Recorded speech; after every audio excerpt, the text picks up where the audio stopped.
wealth is relative, and happiness can be relative too.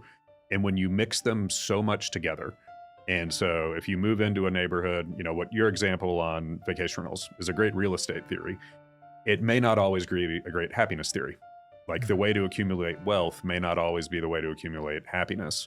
And so choosing your neighborhood and your friend group so that you might find more balance from them or find different types of relationships, different perspectives is a real choice.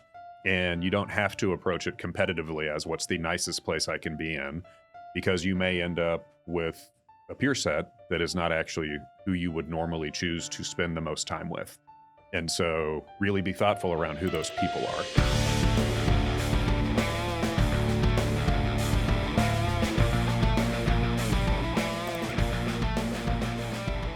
Today's guest has a front row seat to the future of flexible housing and travel. Jeff Hurst. Jeff is the president and CEO of Furnished Finder, where he leads the nation's largest platform for midterm rentals, serving traveling professionals, families, and individuals seeking furnished housing. He brings a wealth of experience from some of the most transformative companies in the industry, shaping how people find and experience places to stay. Before joining Furnished Finder, Jeff served as the chief operating officer of Expedia Brands and co-lead of Expedia Group Marketing, overseeing brand growth and operations on a global scale. Also, as president of VRBO, he guided the company's worldwide expansion, and during his time as chief strategy officer at HomeAway, he played a pivotal role in its acquisition by Expedia, one of the most significant transactions in the vacation rental industry. Jeff's perspective on flexible housing is also informed by his personal investments as a real estate owner. Let's go. Love real estate owners. An operator based in Texas. He manages several successful rental properties, and when he's not building companies, he's traveling with his wife and their 2 children, exploring destinations across the globe. Before we dive in, don't forget to like, share, and subscribe to the Matthews Mentality Podcast. Jeff, welcome to the podcast. Thank you for having me. It's a pleasure to be with you in Nashville. No, I'm thanks for coming to Nashville from Austin, Texas, right? Absolutely. Yeah, it's a nice way to beat the heat this week. It was oppressively hot. Yeah, I hear that about Austin. Yeah, we get that way. It does get that way in Austin, Texas in general. It does get hot out here in Nashville from time to time. All right, talk to me about the rental industry. And when I say kind of the longer term rental, I don't necessarily want to describe it just as vacation rental, because I know you guys don't necessarily only cater to the vacation rental crowd, but let's walk the audience through that industry. All right, and then your platform specifically, Furnished Finder. Yeah, I like to describe it as there's these kind of like, we're in the valley between these giants. And so on one side, you've got giants in the long-term space, and that's CoStar and Zillow. And so the consumer properties are apartments.com, homes.com, and Zillow. And they do, obviously for sale, but they also do huge rentals businesses. And then on the other side, the titans are Airbnb, probably the best known, but also booking.com and Expedia, which owns the company I used to work at, VRBO. And so that one side with Airbnb and Booking is really focused on leisure, and they're really focused on short stays. Average stays less than 7 days, probably like 4. The other side is really focused on annual leases.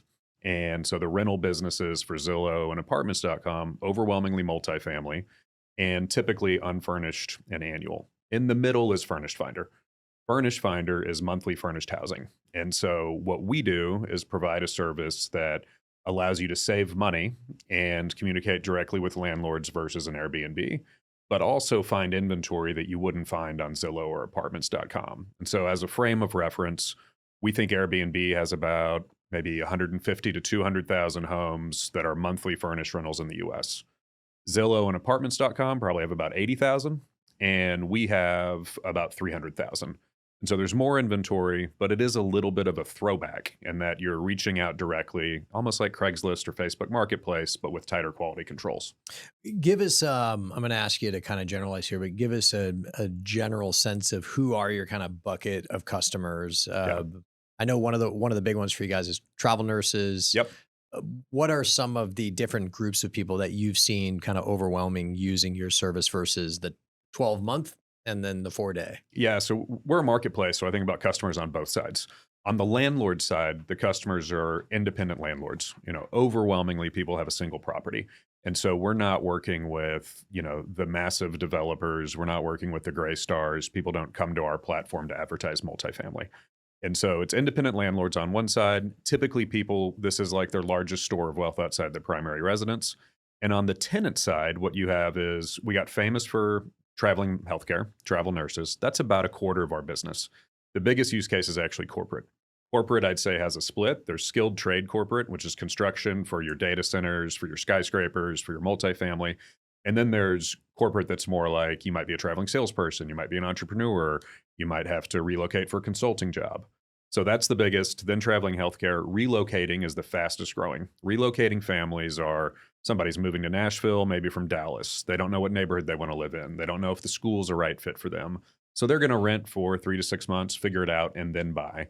And then the last use case for us is really academics. A lot of graduate students and professors who move around a lot, don't move furniture, and are traveling on a budget.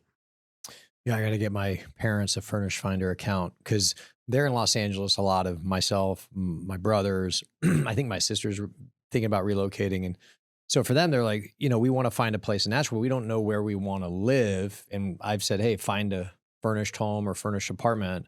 And I guess yours would be, from my perspective, for my parents, perfect. It's like that 3 to 6 months, because 12 months is a long time. Yep. Ideally, they would probably like to find a more permanent solution. But again, the VRBO or Airbnb is a much shorter term dynamic. Yeah, and VRBO and Airbnb, it can be hard to find places for 3-4 months because people are taking bookings all the way out. You know, somebody in Nashville's got a booking for a big concert or a Vanderbilt game or whatever's happening. And so the CMA awards, the Airbnb often will recommend you make 4 moves to do a 3-month stay. And it's like, well, that's a pain in the ass. And so our platform's more built around an assumption you're going to extend. And so someone comes for 3 months, maybe they'll stay for 12, but you've got more flexibility. Let me ask you, I've always thought about this because I have used Vrbo, I've used Airbnb, just for vacations, over the years when you have a lot of kids as part of the deal. What's the wildest story or two that you've heard of or that happened, from a renter's perspective of what tenants would do in the space, kind of wrapping that in, what is the risk to someone leasing their space in a more long-term format? Yeah, I think the risk profile changes depending on how long the format is. And so I think the short-term risk is actually the greatest. Agreed. Because you're not putting much capital out, and so you're going for a long weekend, spring break. You've got spring breakers there, or you've got somebody who's, a high schooler who's going to throw a party and everyone's going to be underage, or those types of dynamics are what I think gave short-term rentals a bad rap, and in many cities made them regulated away. This not in my backyard movement. The risk is damage to your house, and it's honestly damage to your reputation because your neighbors aren't thrilled when it happens either. And then you've got to deal with the stigma and live with it. As you go longer term, the risk gets less. I'd say when you're in that annual plus, the risk is that there's a bad tenant and you're kind of stuck with them. And then when you're in the midterm, it is a little bit of the Goldilocks thing of it's probably closer to just right. You're typically a traveling professional. You've got more of an out because they're usually there for 90 days.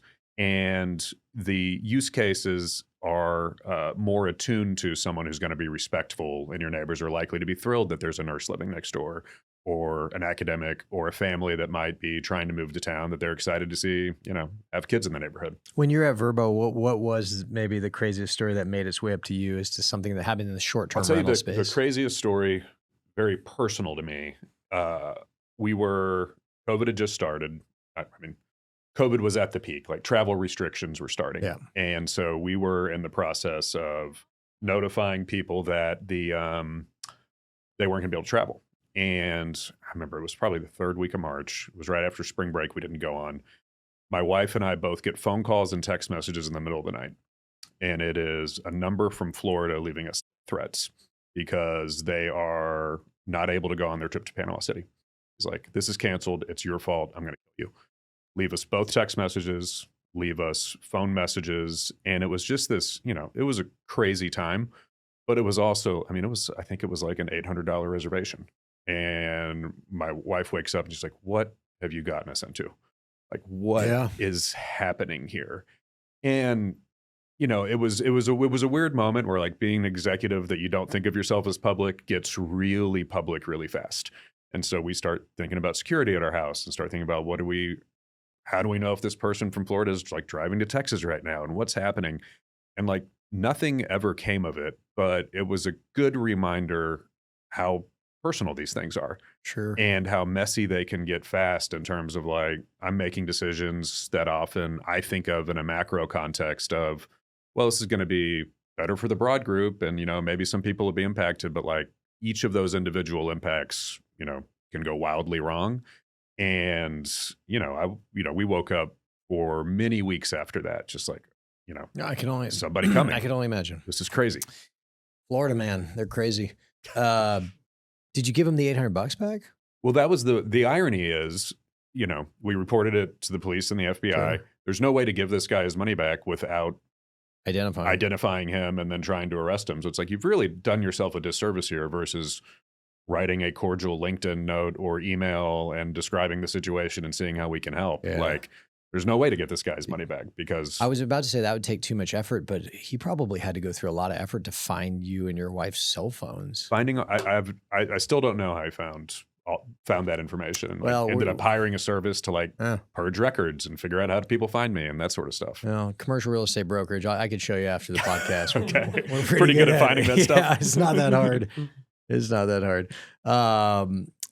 Geez. So yeah, that's pretty messed up. On one hand, that is a serious thing. I'm sorry that you went through. On the other hand, like that guy really wanted to party. That guy was ready to go to Panama City. Yeah. And COVID was not going to stop him. I mean, Panama City Beach, 1999. Like it goes down. Isn't that where they used to film all those crazy videos? The Girls Gone Wild. Yeah. I've never watched one. Just to be clear, someone told me about it one time. No, see, man, yeah. So that's intense, but that's also very personal. Yeah, that was as wild as it got for me. I mean, there was always a story of, something went wrong at a house, some party got out of hand. I remember Airbnb, it wasn't us. Airbnb had a bunch of stories of meth labs where people would rent a house, put in a meth lab, and it would blow up. That was the Breaking Bad era, right?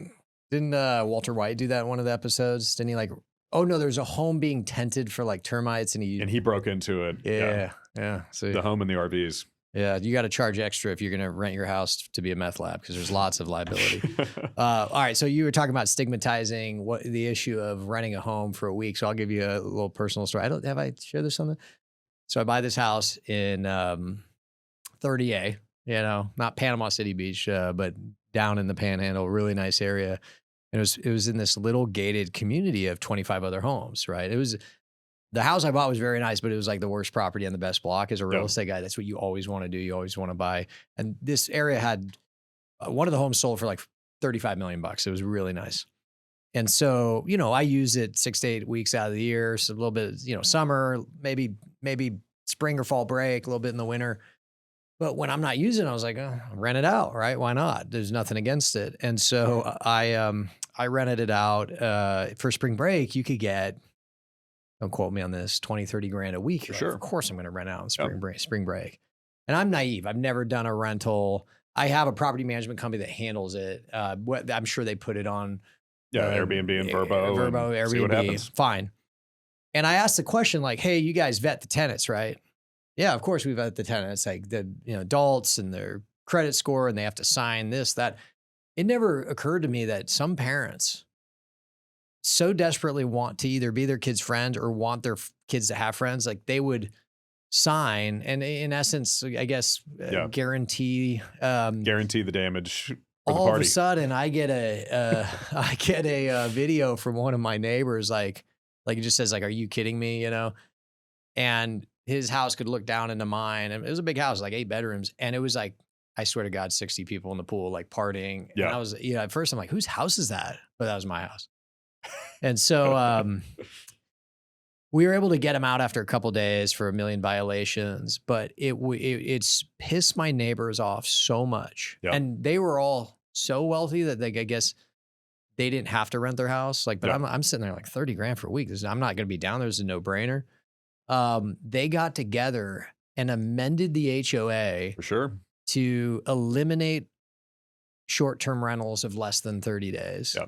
And so I remember being on like these HOA calls, like HOA, nothing ever good came from an HOA. And just like, guys, like this, I bought the house knowing that I could do this. You're changing after the fact. Yeah. Like they weren't interested. So inevitably they took away my right to rent, those bastards. But I understand. Regulatory capture. No, and then it happens to everybody. And then again, like, say this humbly as possible. I've done okay in business, But I just felt like I was like, oh, you're the guy who rented the home, like, you loser. And I was like, geez. So they banded together. Be careful with the short-term rentals because the HOA will come after you. They'll get you. You know, the cities will get you, the HOAs will get you. Yeah. I mean, it's less than 30-day legal is basically illegal in Los Angeles and New York, most of San Francisco, Chicago, Dallas. Like it's and in a 25-unit development in Florida. And most of it is most of it's actually the hotel lobby, acting in the best interest of the hotel lobby, but a lot of it is not in my backyard activists who have an experience like your neighbors had. And it's a disenfranchised voter class because you can't vote in 30A, whatever town it is, and within the HOA, you're like 20. It was like 25 owners. It was like 22-3. Yeah. And I said, hey, what about this? I said, this seems, I get it. I understand your position. I bought this. This was a right I had. Nobody disputes it. How about this? All agree, and maybe you could write this into the deed or, all agree that if and when I sell the property to deed restrict this home so that anyone buying it in the future knows that they can't short-term rental it. And they're like, nope. I was like, all right, fair enough. Anyway, ended up selling. You don't win them all. Did really well. So it was actually because of this, I said, okay, I'm going to sell this. And I sold it and it was like peak. And then it's gone down. So briefly, thank you, HOA. Thank you. I appreciate it. 30A was briefly the top vacation destination on earth. Yeah, on earth. Because Florida was so wide open and it was the place where everybody could drive to. And so, kind of like early COVID, it was absolutely bananas. I bought it in 21, sold in 23. And like, I'll check. You nailed that one. Yeah. Dude, crushed it. But only I would still own the home if the HOA hadn't, just banded against me. Yeah. And those properties aren't, for Furnished Finder and Midterm rentals, like that's not a great professional monthly rental. We're 1 to 3 bedroom studios, a lot of that stuff. And so when that type of right goes away for a short-term rental, you're kind of stuck. Give the audience just a high level of your career. Obviously, you're CEO of this big, fast-growing company, but that doesn't just happen overnight. You're from Dallas area. You went to UT Austin. Just give us kind of high level, like give us the story arc in terms of your professional career and how you ended up as the CEO of Furnished Finder. Coming out of UT, I know I wanted to leave Texas. Had an offer to go to Goldman Sachs in New York. Figured I'd do that. A few buddies and I actually went to San Francisco on a lark to interview at McKinsey because we took 8 of our friends, including my future wife, to stay in our hotels and just like enjoy San Francisco. Ended up getting job offers, and so I started off as a management consultant. Did that for a few years. Went to Stanford for business school, and then we had our daughter shortly after that, 2010, and kind of being on the West Coast just broke for us. I was a consultant, I was traveling, and I wanted to get back to Texas where my wife's family and my family was. Enjoyed HomeAway, which was a private company at the time, and HomeAway was rolling up all these smaller vacation rental sites and building, a one-stop shop, an Amazon for vacation rentals. I joined them, took it through IPO, and then ultimately sold to Expedia as the chief strategy officer. And most of the other executives left. I stayed on and ran sales and general management, ultimately becoming the president of VRBO, and then went into Expedia roles where I was the chief marketing officer and chief operating officer.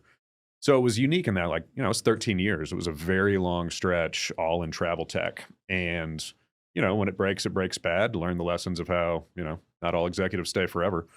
Took a year off and then was able to find Furnished Finder, which is kind of a hidden gem with a private equity company. Mm-hmm. And we bought a majority share from the founders and off to the races about a year and a half ago. What would you attribute your success, getting to the C-suite, having successful exits, now finding yourself in the chief executive role? Like, if you had to pick one thing that, in your humble opinion, and I know it's hard to be accurate in your self-assessments, but that you think you did well, or that people saw, a certain skill or characteristic within you that the audience could maybe listen and learn from and try and adopt themselves? Yeah, I think the first one's trite in that I always worked hard. Like, I think I always was, hard work, huh? I was always early in, I was always laid out, and I never really shut it off. In particular in my 20s and 30s, when I think there's the most acceleration, that was a big part of it.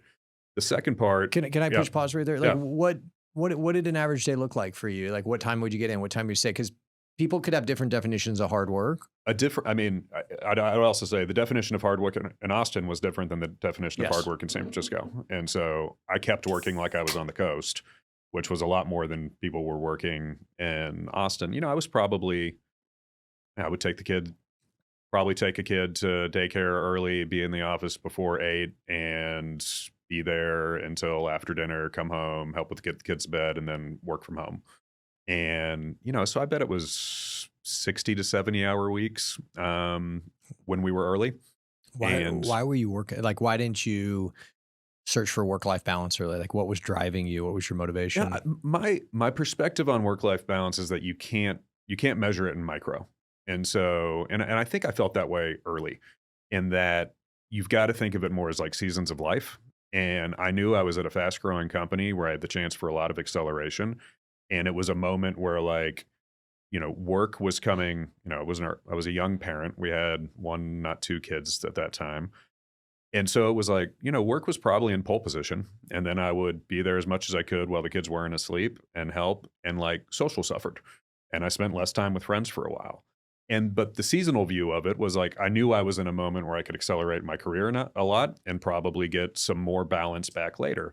And so I started to think of it much more around acknowledge where you are and what the opportunity is. And sometimes, there are professional lulls. And when I found one of those, I didn't get anxious about it, of like, okay, we're in a spot where like it requires less of me. I took it much more of, we're in a spot where I can take my foot off the gas a little and take more vacation or go reconnect with some friends that I maybe otherwise wouldn't have done. And so I really encourage people to think about, like, not am I balanced today or this week or this month, but like, what does it look like over the past quarter, the past year? And what do I think it's going to look like?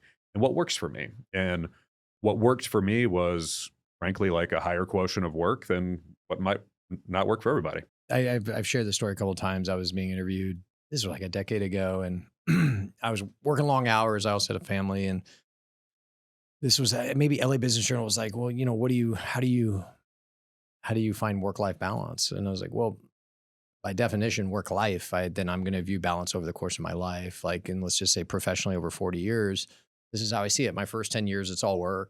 My second 10 years, it's actually a pretty decent balance. And then the last 10 to 20 years, effectively, if I choose to, I don't have to work. It's elective. Yeah. It's elective. And if nothing else, I'm putting to bed, for me personally, and I think for most people, the biggest driver of a lack of mental health was just financial anxiety. Like, just like, oh my God, how am I going to pay my bill, let alone how am I going to provide my kids the opportunities I want, and everything in between. So I said, for you, I think you're looking at it over 40 hours, over a week. Like, so yeah, in any 1 week right now in this stage of my life, maybe this was 15 years ago, I said, I don't have work week balance the way you do. Like, you're going to work 40 hours and you're going to socialize 40 hours. Like me, I'm going to work 75 to 80 hours and I might get like a couple hours in. Yeah.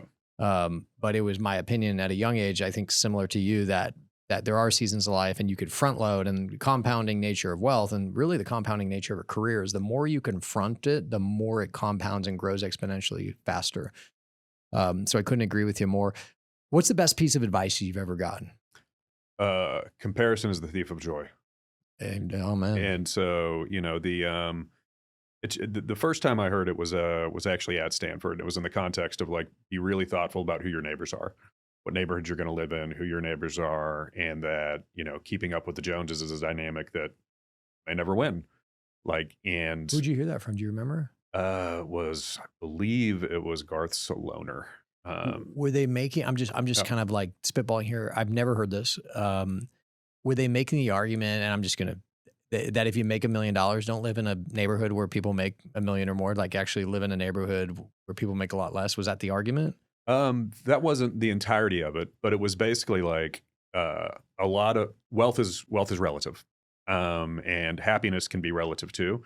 And when you mix them so much together, and so if you move into a neighborhood, what your example on vacation rentals is a great real estate theory, it may not always be a great happiness theory. Like, the way to accumulate wealth may not always be the way to accumulate happiness. And so choosing your neighborhood and your friend group so that you might find more balance from them, or find different types of relationships, different perspectives, is a real choice. And you don't have to approach it competitively as what's the nicest place I can be in, because you may end up with a peer set that is not actually who you would normally choose to spend the most time with. And so really be thoughtful around who those people are. And so that, I live in a nice neighborhood, and it's like, it's not as though I followed it to the T, but like, I don't live in the nicest neighborhood in Austin. And I think that some of that has definitely benefited like the financial, like my happiness, in the way that like where my kids go to school, I think is a little more well-rounded, and the types of things we do on the weekend is a little more accessible. And I'm not as prone to have like, friends asking why we don't have a jet, or how come we don't, summer in Stad or whatever it is. Like, it's just a little more normal. And those things add up over time. And so I think that comparison as the thief of joy was a early indicator. And then it flew through into my life where like professionally, it was a really big challenge for us because HomeAway VRBO was coming up at the same time as Airbnb. We had gone public. We were worth $4 billion. Airbnb had raised a bunch of money and was a high flyer worth $1 billion. And we compared ourselves to them forever. And we built this hugely successful company that helps a ton of families, spend quality time together. Airbnb built something different. And, at the end of it, when I was president of VRBO, we had to just do this reset because we had built a really successful and valuable company and felt like losers because Airbnb was worth 60 or $70 billion and they had built this global behemoth. And like, there was so much what could have been, instead of focusing on what our strengths were and what we could do better and how to better serve customers, that we just lost the plot a little bit. How did you reset? How did let's say you took VRBO from 1 to 10 billion. Yeah. But in that same time, maybe even after you, Airbnb went from $500 million to 70 billion. And that, it sounds like, led you to feel like, man, we're losers. Like, we did a bad job. How did you, or did you not? Like, but how did you reset to say, you know what, taking a company 1 to 10 billion in the financial and professional success, like, that's pretty good. Yeah, it was, it was a phenomenal run. The reset was around stop trying to beat Airbnb. Like, I mean, I remember at one point we had t-shirts that said like win versus, like, it was like, just fucking win, just beat Airbnb, figure it out. And we didn't have the assets to do it. And so when we reset around the company, around the customer. And it was like, be in the customer's shoes. And the mantra became, we want to build the best complex family vacation product. And like, that was the kernel of it, was that it's really hard to plan a vacation with your parents and your kids and your brother and there's so many different opinions and so many different needs. We're like, if we can solve this thing, there's a great business and there's a great durable business. Let's obsess over solving it. And that built a real wedge for us that was a niche of Airbnb, but was never going to be bigger. What was the biggest, outside of comparisons, Thief of Joy, what was like the biggest mistake of your career that maybe taught you the most, but was in some ways the most painful going through it? I'd have two. There's a group that's more personal in nature, and then there's one that's more professional. So personally, I've got a close friend from Stanford who's been a phenomenally successful entrepreneur. And so at a business school, our spring project was actually to write the business case for a men's pants line. And so we did, and we were getting out of Stanford, and he's like, hey, let's do this together. Let's co-found it. I was like, listen, man, that's cool for you. You're single. You want to go do this thing. Great. I'm married. I've got this offer at McKinsey. Like, it's just not the right time. Go have fun. He, grew the company, sold it. It was Bonobos, sold it to Walmart for a few $100 million. I was going to say, I think I know who you're talking about. I was like, strike one. 4 years later, I just had my daughter. He approached me again. He was, hey, I've got this idea. It's a fashion company where they ship you the fashion, and you've got a private shopper, and it's called Trunk Club. I want you to be the, like, why don't you go do this with me? You'll be employee one. We'll go figure it out. And I was like, I just had a daughter, so I don't think this is going to be right. He sold that to Nordstrom for several $100 million 6 years later. And then I'd started at HomeAway, and he's like, I met this founder, and it's really interesting. It's direct order boots, and I want you to meet him. And I went and met Paul. He started Tecovas, and it's worth several $100 million. I was like, the pattern in my life was one of, I wasn't willing to take the risk and give up the comfort to really be an agent and an owner. What was the name of your friend who did all this? Brian Spaley. Yeah, he did a podcast where maybe it's a founder's podcast or something, like, where he talked about it. Can you give Brian my cell phone, and next time he has a good idea, just I'll work for food. You know? And it's and it taught me a lot about myself, and that, like, what are the things I value and how do I approach these decisions? And like, my career in life turned out fine, and that's great. Yeah. But I think you did okay. It was a lot of in the rearview mirror, there's some like, whoa. And I mean, even going back earlier in my career, I was leaving McKinsey, kind of height of Moneyball, and I had an offer to go do that for the A's when they were getting started. Oh, I And thought you meant that as a metaphor. no, No, like you mean I was leaving McKinsey, and like it was kind of like the consultants and bankers were the ones yeah. starting this trend, and I was like, but I was going to make half as much money, and I wasn't going to be able to go to Tahoe, and it was like that really taught me about burn rate. And I missed an opportunity to do something I might have been super passionate about and that I loved because I hadn't kept my burn rate low enough to be able to afford to Mhm. make less money. And Mhm. so when I speak at colleges, that's the thing I emphasize the most is like, if you're going to take a huge risk in life, take it at the beginning of your career or the end. It's really hard to take a huge risk when you've got 4 kids and Agreed. a mortgage and you're trying to figure it out. You've got these bookends where you can swing, and it's not a failure, especially early, to swing and miss. Like it's just lessons. Yeah, you're And you gonna. think of it a failure because school's conditioned you that you failed, but that's not how it works when you're out of school. Yeah, you even in your I mean, I think most people would argue that you learn the most when you fail. Not that you should seek out, hey, let me just go find a bunch of things to fail at, but you definitely learn the most, and then you could take those with you on the next venture, and Yeah.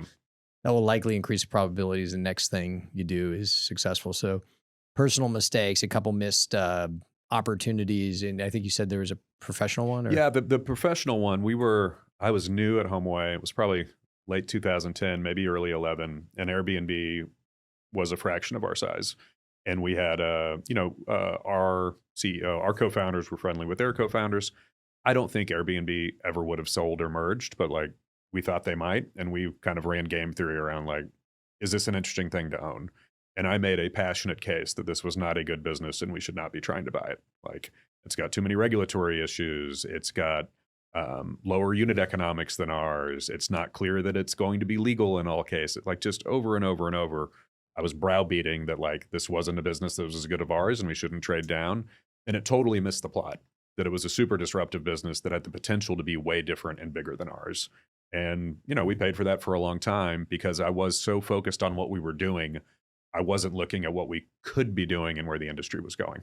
was there ever did you ever have a moment in your career where you kind of had the, oh, this could all fall apart, or I might lose it all, or just it's not going to work out? I professionally from the standpoint of like, am I going to lose my job? Is it going to crater?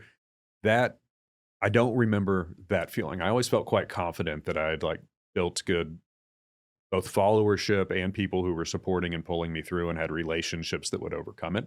Where I felt it was, in particular, we were building our house and we had a young family. And I was very nervous that I had not listened to my own experience of keep your burn rate low. And so there were times when I was like, oh crap, like I have not managed my own personal finances as well as I have my professional. Am I going to be able to keep this like house of cards moving and afloat? Mhm. And that was scary because we were building a house. It was way over budget. And I was like, there's a real scenario. We will never live in this house if things don't turn around. And they did, and it worked out. But like those were the sleepless nights Sure. was when you don't, basically have enough, firewood in the firewood pile to get you through a cold winter. I want to take the conversation back to, I don't want to say mid, what do you call it? Medium term rental housing? Uh, Mid yeah, midterm rentals, midterm people rentals. monthly furnished housing is what you type into Google. So one of the things I was talking with my team the other day was we were talking about Furnished Finder, and you know where I'm at, married, 4 kids. Like I really would. The only time I've used and or see myself using is like the 7-day vacation in Yeah. Charleston or 30A or wherever you go, right? And to your point, Verbo, Airbnb, maybe, but they were like, "Oh yeah, Furnish Finder. Let me tell you about some of." I think Allison, you were saying, "Oh, like one of my friends is because of the rise in remote work. In theory, you could be anywhere." And so they're like, "Hey, you know what? I'm in Chicago. It's the winter. The weather's no fun. I'm just going to go live in San Diego for 2 months. I'm going to go on Furnish Yep. Finder." And are you seeing that kind of develop in your renter base, in your customer base? Is that just a buzzy thing people talk about, but it's actually a tiny fraction of what happens? Or because I want to take this conversation just into like, how is month to month rentals changing the way people, kind of live, work, and travel? And fast forward 10, 20 years, like, do you think there'll be a big segment of the population where they just live in different places a lot because of the nature of remote work? Yeah, at Expedia and VRBO, I very much thought Brian Chesky and his Airbnb, like the future of living is changing, and like I did not believe it. And now living it and being closer to it, like I believe it. What's interesting to me is it's definitely happening with youth. Furniture is not a good investment. People feel less less of a deep attachment to the place they live in a way that they're more willing to be mobile for career, for personal relationships, for the weather. What I found most interesting and surprising is it actually, I think, has as much to do with your parents. And so the boomer population who has more wealth is actually way more likely to get out of Texas and go spend. My mom spent 8 weeks. My mom spent 8 weeks in Vermont this summer.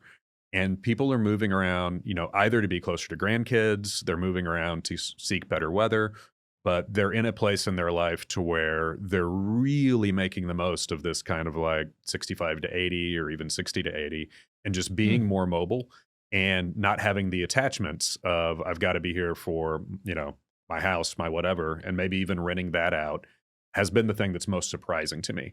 I think what you're going to see with that intersection is it'll start to turn over some of the home ownership on the, for the boomers and Gen X. But I don't know that it's going to all trickle down into being that there's going to be more and more home ownership with millennials and Z. And I think they are actually pretty committed to like, this just isn't the way to build wealth that it used to be. And they've got more life flexibility. They're not wasting money on furniture. And they've got all these other different investment opportunities that we didn't really have as much of. And when housing's expensive, the housing crisis shortage are real, and interest rates are high, I won't be shocked to just see rentership as a percent of population keep increasing and the experience keep getting better. Which would be more like Europe. It would be more like Europe. Europe, different countries are, some have a lot of ownership, some don't.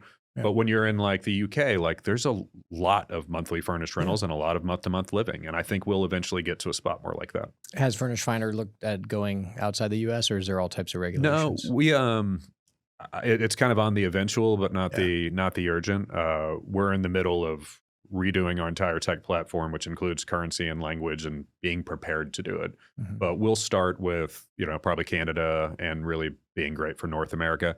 There's not as much traveling around the world for 60 days as there is vacation rentals. And so like just the travel corridors, there is a lot of it for a week in Europe or a week in South America or going to Asia. There's not as much for 90 days. Or if there was longer term rentals in other countries, I'm just kind of, again, looking at it through the lens of like my family, it'd probably be closer to a year than like a 3 to 6 month thing. Yeah. And we'll see when we get there, but we think we've got a ton of opportunity in the US. So speaking of, more longer term rentals, and that could be 36 months, 30 days, 6 months, 12 months. I'll meet people or people reach out often on social media like, hey, I'm getting into investing in commercial real estate. I'm buying I'm starting to buy vacation or rental homes, excuse me. In the short and limited experience I've had with that, it's generally, I don't find it to be super cash flowing. Yep. Maybe more of a subsidizing strategy than anything.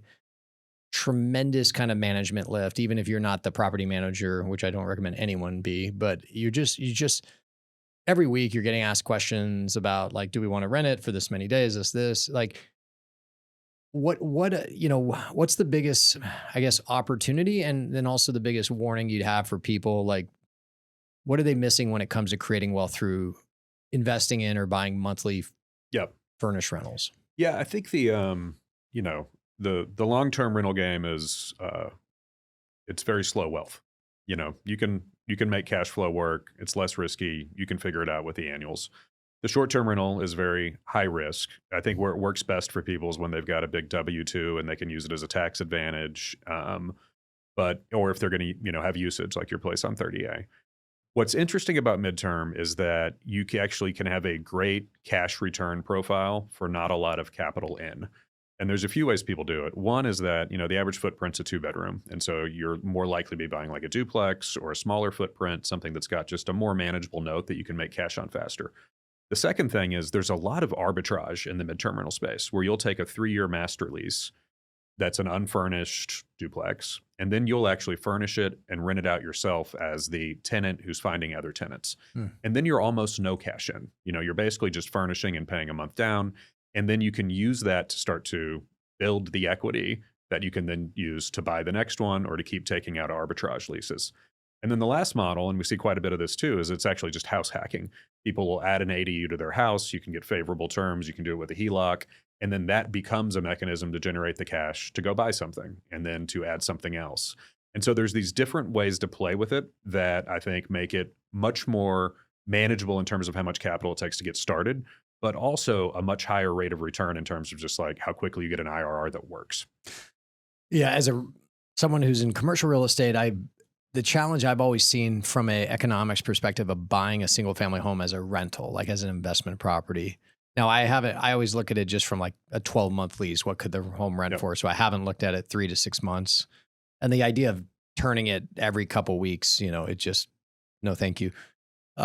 Is that you're competing with actual home buyers and home buyers having access to homeowner financing, which, as we're finding out with Lisa Cook, the Fed governor chair, saying that a principal residence isn't, even if it's not, it gets you access to a different type of mortgage, one that has higher LTV or lower rates, and so that would be the difficulty because you're buying it as, in theory, you shouldn't be committing fraud and saying it's a principal residence when it's not. But then if you don't have the access to the same financing, a homeowner, you're competing against the prices they can pay, but as a rental, it doesn't pencil. So I've always wondered to myself, like, what am I missing about rentals from an economics perspective? I think in general, you're probably not missing a lot. Yeah. Especially since you talked about approaching it from a cash return perspective. And so on a cash return perspective, I think it is frequently not great. It's adding in the tax, and really the appreciation can be great. You mentioned your place in 30A, appreciation because there are more buyers and because there are often scarce assets like waterfront, ski in, ski out, has a great view. You can do great selling it, but it's frequently the case. Like I've got 3 of them. Only one of them has ever made money in a year. Yeah. They all lose money. Now, I've made a bunch of money on the other 2 because they're worth so much more than when I bought them, and they've been a tax shield, but they're not kicking cash into the family coffers every year, and they never have. Yeah. Yeah. The concern there is buying a property and the business plan being it needs to appreciate in order for me to make money. That's you get comfortable game. with it when you're using it and you've got family members, family memories, and that sort of stuff is kind of the offset. Yeah.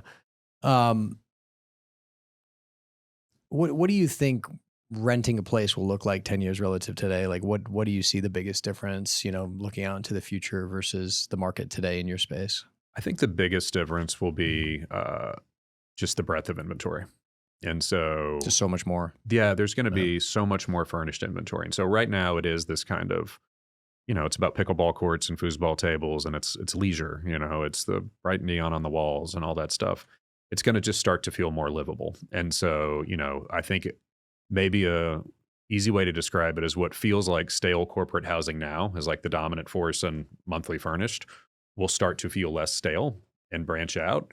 And then that leisure use case on Airbnb will start to come in, but you'll just have a lot more choice when you're in central Nashville, or even more so when you're in a suburb of Nashville. And so I think about all the towns that are, kind of like winning smaller towns in Texas. It'd be like a Waco or a Killeen or a Temple.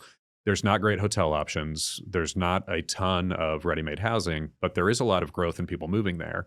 And you'll see these start to fill in those gaps in a way that'll give people a lot more choice. And a lot of landlords will make a lot of money. Where do you think you found your discipline to have done what you've been able to do? I mean, getting into Stanford is very difficult. So certainly it was. I didn't get in the first time. Took 2 tries. There you go. Well, that's still not bad. My understanding Stanford's very selective. But you did get into Stanford. I assume you did well at UT Austin, right? Were you always like that? I was always like that. From elementary school, I've always worked hard, got good grades. I there was something in me. I knew in the neighborhood which families had gotten ahead, and we were a totally fine, well-situated middle-class family. And my father was an attorney. My mom was a special education teacher, but we were never wealthy. And I knew who was, and in particular, my uncle was a wealthy investment maker. And he took me to a Houston Rockets game when I was 7, and we sat courtside, and I was like, That's it. Mm. And I'd asked him about it. My mom had just told me how hard he worked his whole life. And I just like never stopped working hard after that. You know, it was and so I think some of it's genetic, but I think some of it is just like a learned discipline. I was going to say nature, nurture, both. I think it's a little bit of both. Yeah, you see You've got to have a chip on your shoulder.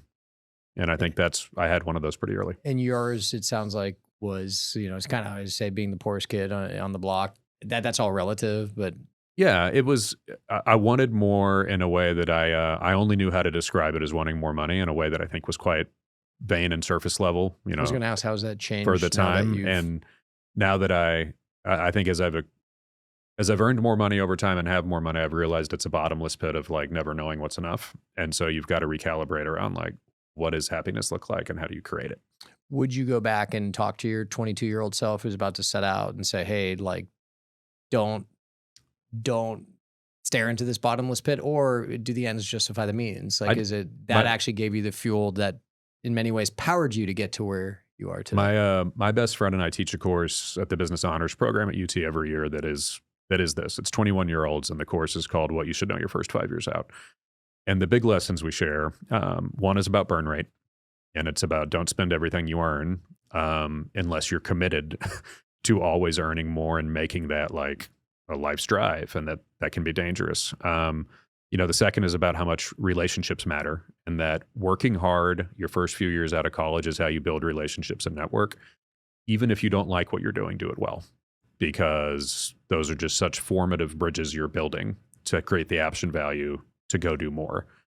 And then the third was, be willing to take a swing in a way that I didn't, my friend eventually did, and really positioning people around this notion that what you're learning in school doesn't totally prepare you for what's next. It's not right and wrong. It's not got 100 or you didn't. It's just like, are you grinding? Are you learning? Are you meeting people? Do it again, do it again, do it again. So you teach at college in business honors at UT Austin. Great school, great business school. I actually picked them for the national championship this year. I'm a big. We still got a shot. I think that loss is the best thing that will happen. I very much agree. Yeah, Manning's going to figure it out. Yeah, they got a really good defense. I actually think the odds should be better. Now you'll win more if you bet $100. Yeah, I'm not giving gambling advice. Okay. But if hypothetically I were, put some money on UT Austin right now. What is it? It's September 3rd. You teach a class, UT Austin Business School, phenomenal business school, business honors, things you should know your first 5 years out of college. Is that what it's titled? And the three things are, first of all, understand your burn rate. Yep. And keep it low. Yep. Number two, relationships matter. Yep. So whatever you're doing, even if you don't love it, go hard, go all the way, give your absolute best. And people will take note. And the three is take a swing, take a shot. Yeah. And that take a swing, I'm not encouraging people to like go start a company you don't know it's going to work. What we describe is just like be introspective, and, whether it's a journaling exercise, which I don't do, but like create the space on a walk and a workout to ask yourself, like, was this a good year? Was this a good month? Am I happy? What would make me happier? And don't be afraid to go chase the things that make you happier, which could be recalibrating professional. It's oftentimes moving. Somebody's in a city that they chose for professional reasons and they're just not happy in the city. And it's like, unwind that decision as fast as possible. Go live in a place you want to live, because that's where you're going to build your life and relationships and career. And don't end up stuck in a place just because it was the first place where you found a job. You said some people journal, you haven't journaled. I've tried that. I've done it for 3 or 4 months, and I every time I've faded. Some people try meditation. At least in my first 43 years in my life, I'm not capable of meditating. What I found is running, and I don't even like to run, but when I run, my mind just races and I come up with a lot of creative ideas, and I talk to myself and ask the questions like, do you like where you live, or do you like what you do? Yep. What do you do? I have a very large dog that requires a lot of exercise. What type of dog is this? Bernedoodle, 110 pounds. And because it's so hot in Texas, we walk early or late. And so I'm in charge of early. And so I wear a ruck vest. We walk, depending on his mood, 45 to 90 minutes. And like, that's my time.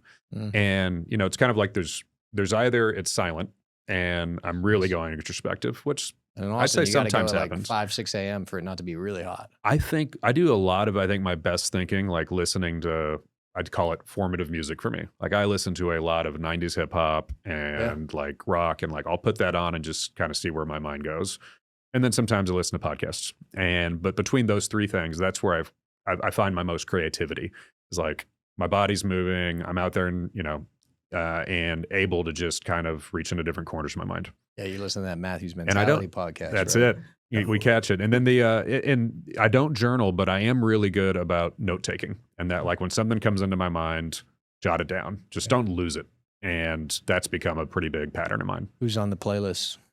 Formulative music, mid 90s hip hop. A lot. So probably the thing, late 90s, early 2000s, Outkast gets the most play. Oh, yeah? Yeah, I think they're pretty fantastic. The most formative stuff would have been like the West Coast, Dre, Snoop, NWA, Ice Cube. Yeah. That was a lot of those hits coming around on Spotify for me. And then a little bit of the Houston area rap scene. We still get some UGK and some Ghetto Boys. Mike Jones. It's Mike Jones. Big X the plug. It's it's interesting because my son listens to a lot of hip hop, and it is different. That, like, when I was listening to hip hop, my dad was like, "What is this? It's garbage. I hate everything about this." Yeah. And now I'm kind of like, I could see, like, you can see the through lines, and it's very different. Modern day hip hop versus 90s hip hop. It sucks. It's just the content is so different. It's not about the grind anymore. I'm sure every generation says this about the next one, like, oh, your music sucks. But like, just speaking of hip hop, you listen to hip hop lyrics in the mid 90s. I mean, there's so much storytelling, so much meaning. Biggie, Tupac. Yeah. Even Eminem in a very different way. Snoop, Dre, Ice Cube, all those. I mean, I really felt like the lyrics were powerful. Now it's it's the same three things. You get some of it, but it's more rare now. It's much more about money, the club guns, now. drugs. So 6 a.m. You got CEO walking the Bernedoodle, dropping like gin and juice lyrics. Is that how it rolls? That definitely happens. Well, I'm getting the visual with a rucking vest on, with a 25-pound ruck vest. Yeah, just sweating, and a big mug of coffee. Yeah, just sweating. What's the craziest, like, this can't be real moment you've had as a leader in business? Like, where you're just like, there's no way this is happening right now. So I this was 2019, December of 2019. I was the president of VRBO, reporting the CEO of Expedia Group. I hadn't been in the role very long, maybe 6 months. Flew to New York for a board meeting. Chairman of the board, Expedia, very famous businessman, Barry Diller. Media mogul, founded IAC, fascinating guy. We walk into his boardroom at IAC, me and all my colleagues on the executive team, and immediately noticeable, the CEO and CFO are not in the room. Barry walks out of his office into the boardroom, lets us know that they have been dismissed, and that we are going to talk about how we're going to run the company without them. And that began a new chapter of how Expedia Group was run. I met, who would become Barry and Peter Kern were the co-CEOs for a while. And then COVID hit 4 months later. And, we really got into the weeds. COVID for travel companies, it wasn't that profit went negative, revenue went negative. We had 3 months of negative revenue because we were refunding more money than we took in. Which is not sustainable. I was gonna say, like, it really, I don't think I've ever heard of like revenue negative. Negative revenue, like where you're for paying 3 people months. back more than you're just getting in revenue before even expenses are factored in. I mean, I guess, like, for revenue negative companies during that time, I mean, especially like early on, it was like, well, this is going to be years. It's like, I think the closest thing we had was like the influenza, Spanish flu of 19, and it lasted a long time, and a lot of people died. I mean, that must have been wild for you to have to navigate. It was wild to navigate. And I mean, I think the wildness of the moment of realizing like how quickly the executive team changed over, but also, it was a moment that was very defining for how I understood Barry's leadership of, like, for him to be comfortable with where the company was going, he wanted to get in the weeds and really know where the company was going. And like, it was fascinating for me to see that type of work ethic and curiosity out of someone who was at that point in his career. Barry at the time was probably late 70s, had achieved just about everything you can in media and tech. and was still just like, well, let's go figure this out again. Let's just go figure it out. Never stop grinding. I met Barry Diller, your friend Brian, who founded Bonobos. Stanford MBA, you're just going to meet a lot of them, I'm sure, through the network and just in business. Like, what has been a common characteristic of some of the great business leaders that you've seen? I think curiosity is definitely the depth at which they ask questions, and how the questions aren't necessarily about the content, but about what might be. What's someone thinking here? What's what do you expect the emotion to be when you show them? And it's like something trite like this web experience or this email. And so I'd say curiosity is probably the top one. I think the second one would be around there's no wasted calories in communication. Just zero. Not a lot of pleases and thank yous. It's very blunt. It's very direct. It's all about getting to the next thing and iterating quickly. And that's contagious. And when you're in that environment where people are both curious and iterating quickly on very direct communication, one, it's super uncomfortable. Like you have to confront a lot of harsh truths. And, Barry would always say that like decision making is not meant to be comfortable. Like the conflict is the process for him. And that was interesting to observe those two things coming to life.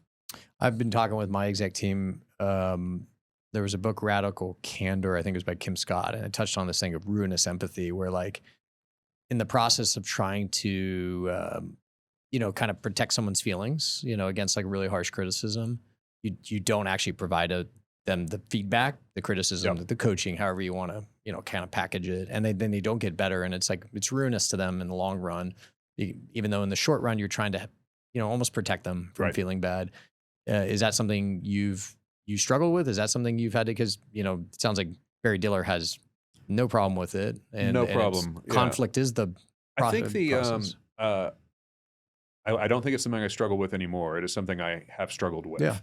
And, early in my career, it would have been like, say two nice things, and then the thing you really want to improve on. The shit sandwich. And that was that wasn't working. What works for me is building the relationship on people realizing that I am there for them and there to help them.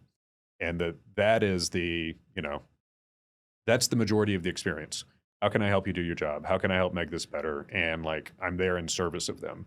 And occasionally that service is harsh because occasionally I've built a relationship and trust that is around, I'm here in your best interest and to make you successful. It may not even mean you're going to be here to be successful, but that's what I'm here for. That's built the layers and the acceptance of, hey, you need to hear something hard today. Here's what you did. Here's the impact it had on me or someone else. And here's how we avoid it in the future. Do you get it? And just super direct, got to be out there.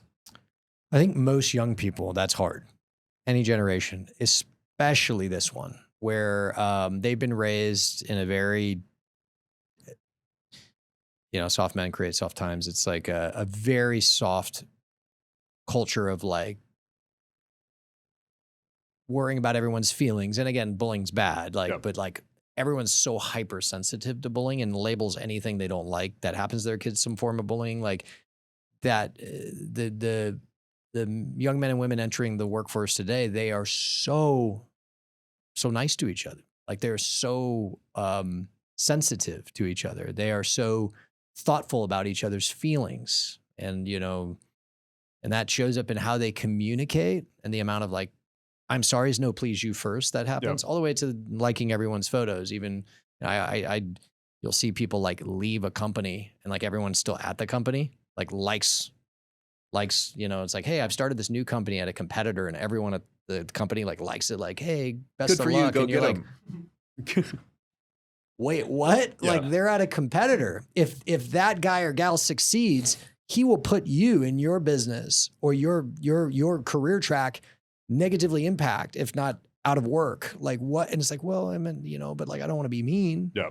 And so how do you coach young professionals to learn how to not be, is the ruinous empathy, how to learn that conflict and being direct, even if it hurts someone's feelings, is actually the best choice or the best path? Yeah. I think the coaching about it is really around helping them to explore why they're having that feeling, which is, there's there's the giving of their feedback and the receiving of feedback, and it's creating a space where you can talk as much about the receiving of feedback as the giving.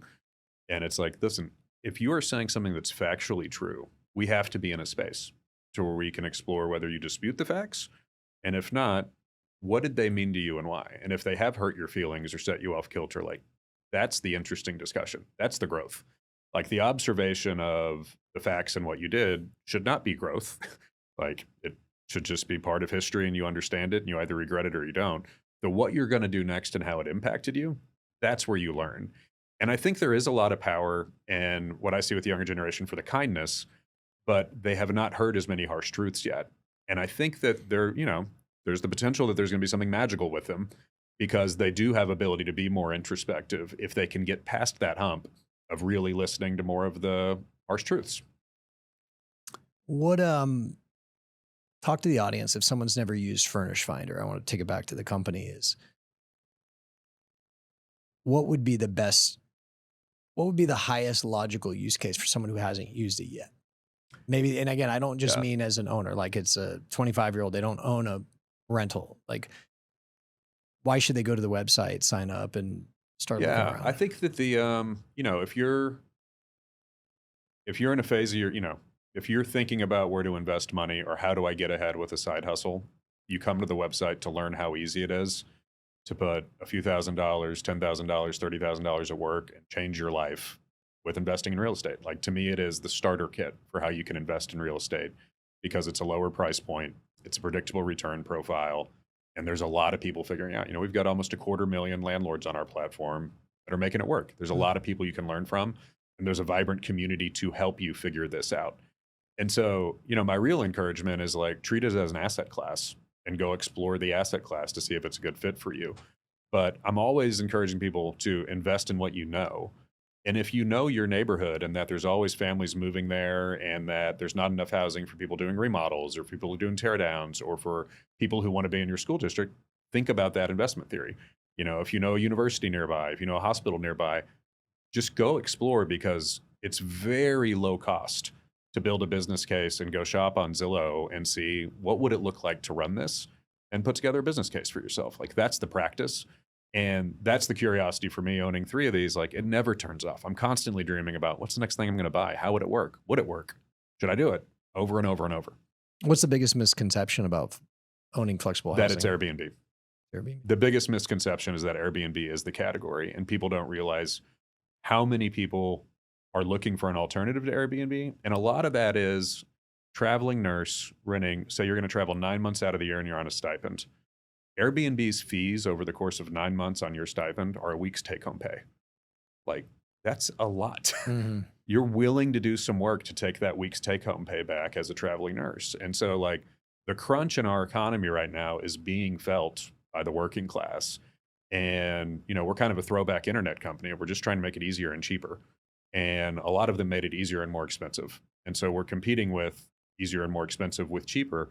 And more people are willing to go put in the work to save the 15% on a $6,000 for 3 months. Are you guys trying to find ways to kind of incorporate or leverage AI into the matching of?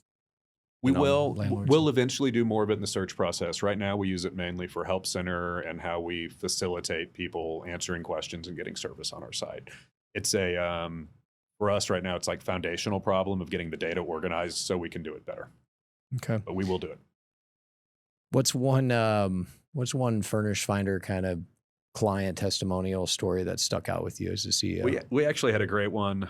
It's been a few months, but it was actually on the news last week. One of our tenants, she's a medical student in Tulsa, rented a room. It was what she could afford in Tulsa, so she could be a med student. She rented a room from an empty nest couple and was renting a room in their house. We have about 50,000 room rentals, and so it's a common use case. You basically rent an in-suite and it treats like a hotel room. Through staying there, she got to know, the landlords and got to be friends with them. Eventually, she met the son of the landlords, whose room she was staying in. That was his childhood room. Over time, they went to a concert together, and they got married 3 weeks ago. And so she actually met her in-laws through Furnished Finder and ultimately got married to their son. That's a good way to vet your son or daughter-in-law. I'm gonna live with them for a couple months, Absolutely, right? yeah. So they were living there too? They were living there too.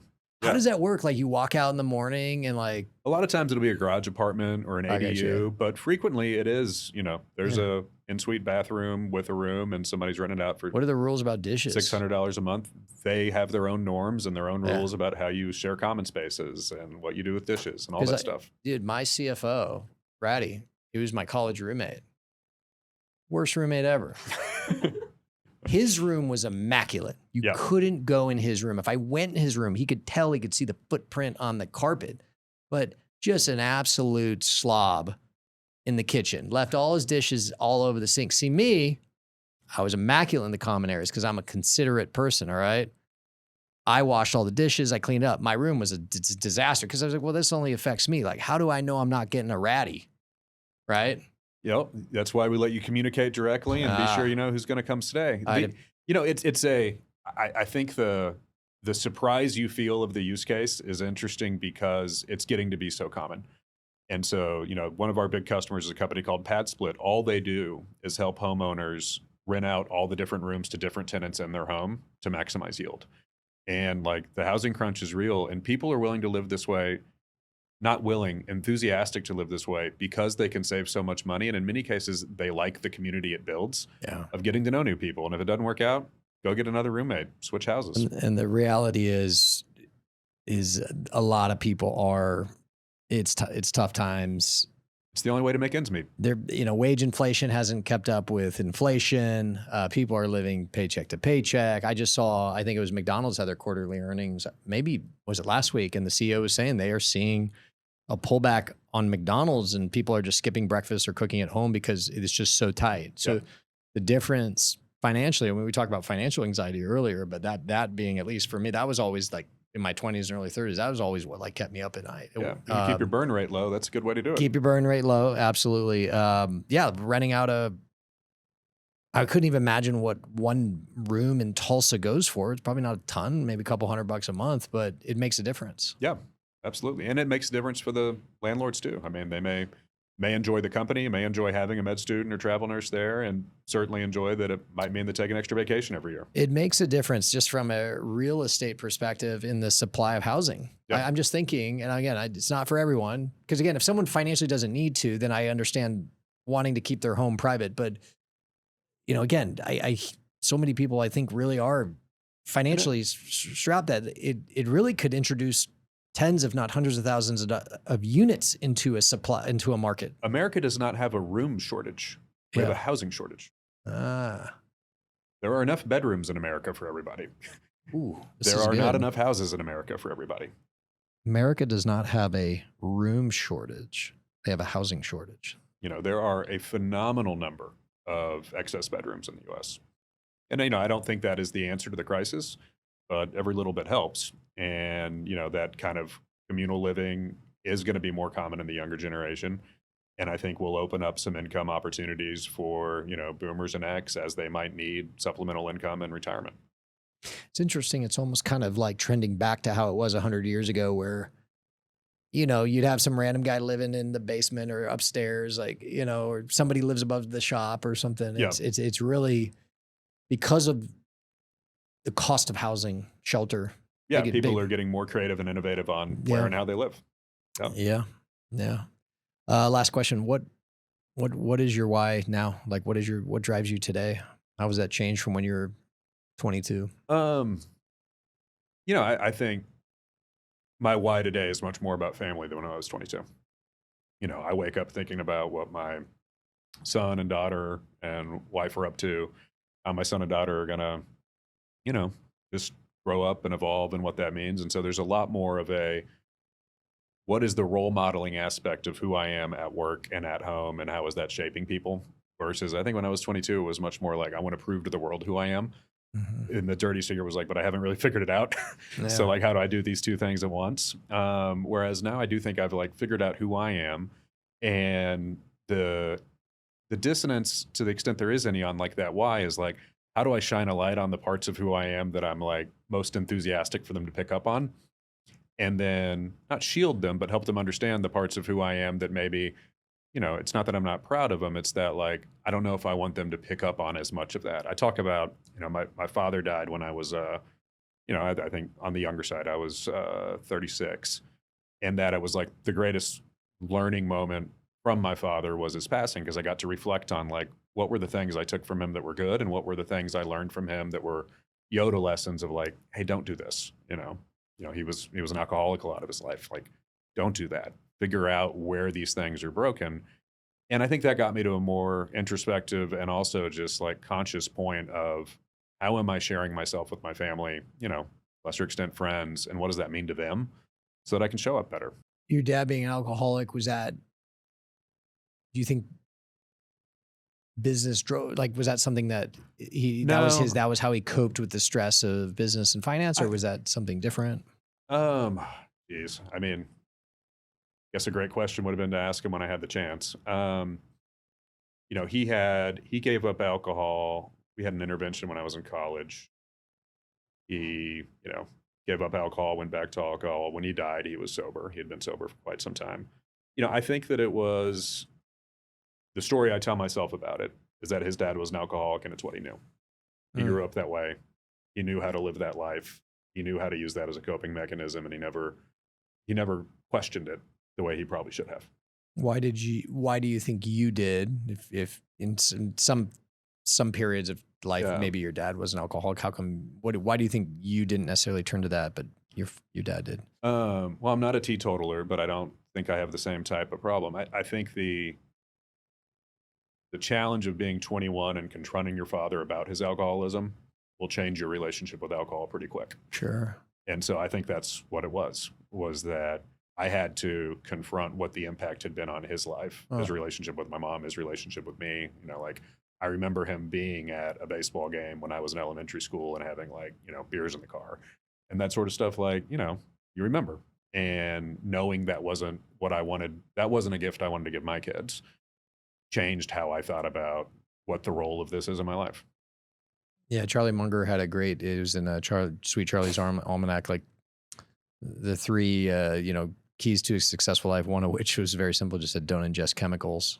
I think it's great. It was like drugs and out. He's like, I've never met someone whose life was better because they drank or did drugs. Yep. I never met someone who's like, man, my life is so much better. I'm so much more successful, or my life is so much more stable because I drink a lot or do drugs.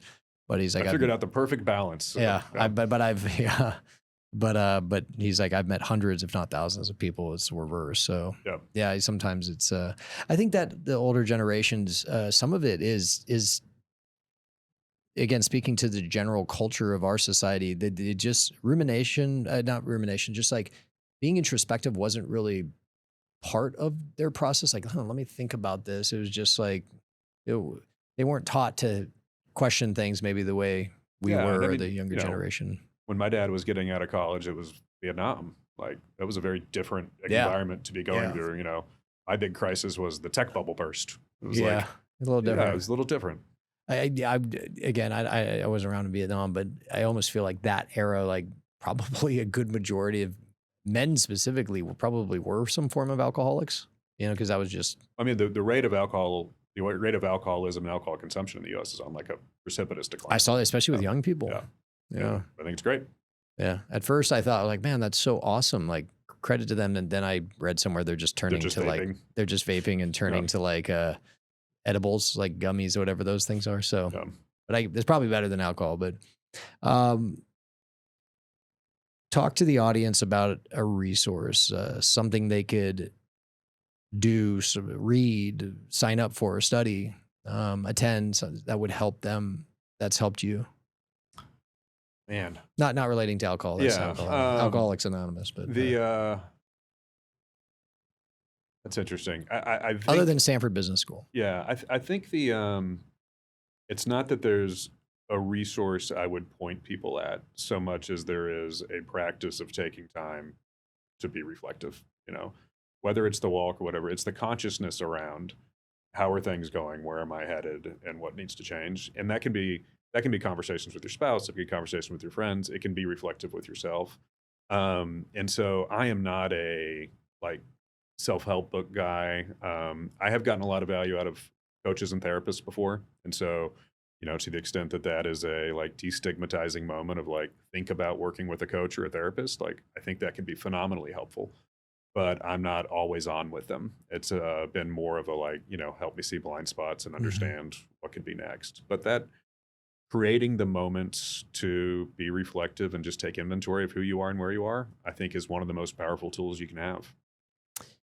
It's interesting. I said the word ruminating or rumination earlier, and I misused it in that sentence. But one of the concerns I've had about taking time, which again, for what it's worth, I agree with you, you should take time. But like sometimes when you give yourself too much time alone in your thoughts, you start to question everything. And one of the things I've seen, one of the biggest issues professionally with people is they constantly jump jobs or jump industries or jump like, oh, you know what? I'm not happy. I've spent a lot of time thinking about this. I'm not happy. I'm going to go do this. And you see these resumes where they hopscotch. Hopscotch.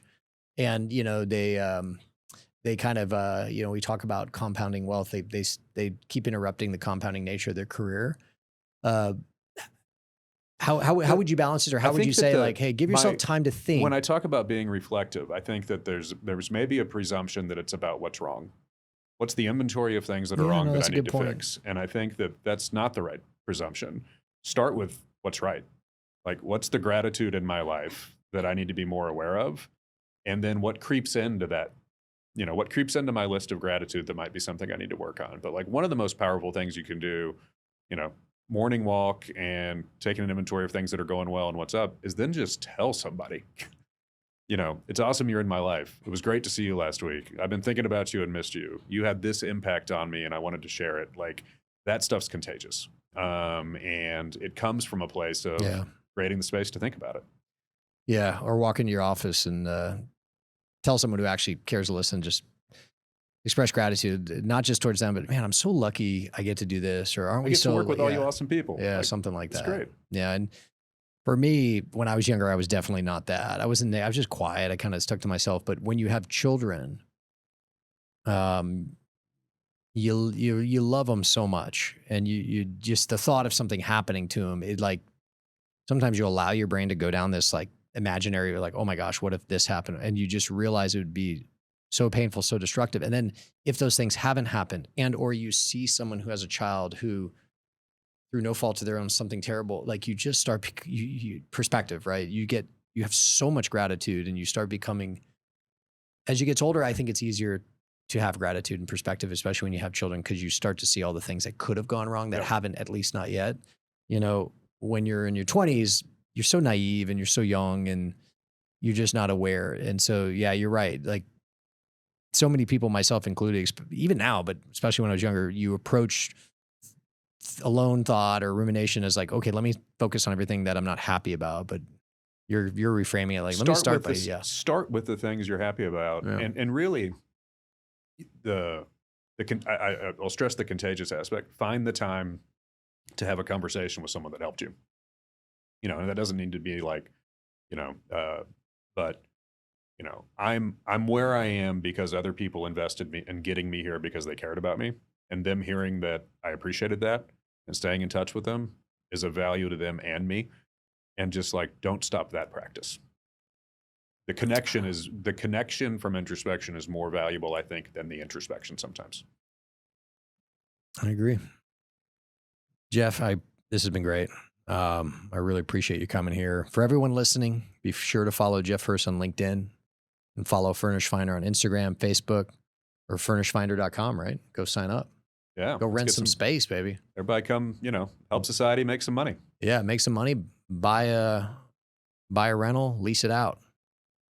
If you get a bad tenant, you don't have them for 12 months, but you don't get the spring breakers getting you kicked out of your HOA. If you buy the right house in Nashville, then maybe your parents will rent it. Yeah, that's right. Yeah, there you go. I need to become a client.